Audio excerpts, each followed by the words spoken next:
నమస్తే, welcome to today news. Assembly budget సమావేశాల్లో ఆశా వర్కర్లకు 18,000 రూపాయలు ఫిక్స్డ్ వేతనం నిర్ణయించాలని రాష్ట్ర వ్యాప్తంగా ఆశా వర్కర్లు బస్ యాత్ర నిర్వహించారు. అందులో భాగంగా మంగళవారం రోజు కరీంనగర్ జిల్లా కేంద్రానికి చేరుకున్న బస్ యాత్రకు జిల్లాలోని ఆశా కార్యకర్తలు ఘనంగా స్వాగతం పలికారు.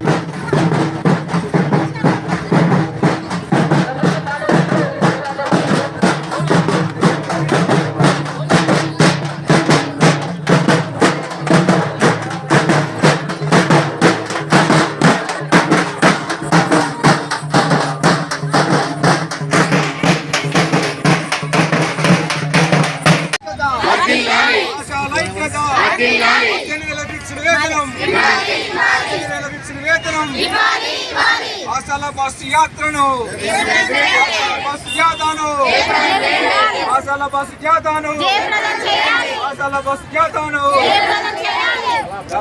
కావాలి. ఆశా వర్కర్ల రాష్ట్ర బస్సు జాత కరీంనగర్ జిల్లాకు చేరుకుంది. ఈ బస్సు జాత ఈ నెల 15వ తేదీన నిర్మల్ జిల్లాలో ప్రారంభమైంది. ఈ నెల 31వ తేదీ హైదరాబాద్ ఇందిరా పార్క్ వద్ద ముగింపు చేస్తున్నాం. మరి కరీంనగర్కు చేరుకోగానే ఘనంగా స్వాగతం పలికిన ఆశా వర్కర్లందరికీ, అట్లాగే సిఐటి నాయకత్వానికి మేము ధన్యవాదాలు తెలియజేస్తున్నాం. ఈ కాంగ్రెస్ ప్రభుత్వం ముందు ఇప్పటికే మేము మా డిమాండ్స్ను ముందు పెట్టాం. ముఖ్యంగా ఆశా వర్కర్లకి ఇప్పుడు జరుగుతున్న అసెంబ్లీ సమావేశాల్లో ఫిక్స్డ్ వేతనం 18,000 నిర్ణయించి ప్రకటించాలని మేము డిమాండ్ చేస్తున్నాం. అట్లాగే పిఎఫ్, ఈఎస్ఐ, ఉద్యోగ భద్రత, ప్రమోషన్ సౌకర్యం, ఇన్సూరెన్స్, మట్టి ఖర్చులు ఇట్లా చాలా ఉన్నాయి. మా డిమాండ్స్ అన్నీ ఇప్పటికే రాతపూర్వకంగా నిర్దిష్టంగా మంత్రులకు ఇచ్చాం, ఎమ్మెల్యేలకు ఇచ్చాం, ఉన్నతాధికారులకు ఇచ్చాం. ఇప్పటికే అనేక సార్లు చర్చలు జరిగినాయి, హామీలు వచ్చినాయి.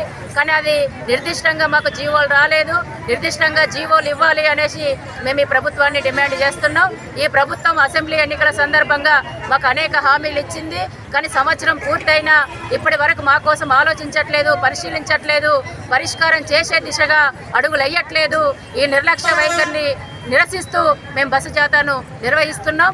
ఈ బస్సు జాత ముగింపులోపు మాకు ఫిక్స్డ్ వేతనం నిర్ణయం చేయకపోతే అనంతరం బస్సు జాత అనంతరం మేము పెద్ద ఎత్తున పోరాటాలకు సిద్ధమవుతున్నామనేసి మేము హెచ్చరిక చేస్తున్నాం.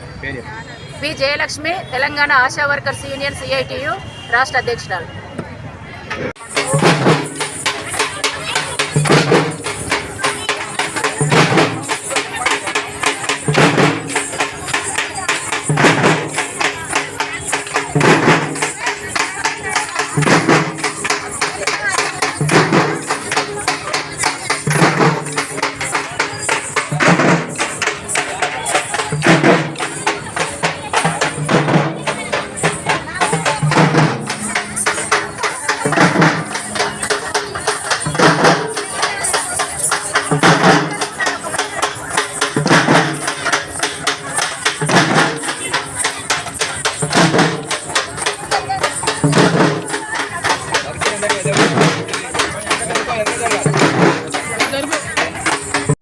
అనేక జిల్లాలలో తిరుక్కుంటూ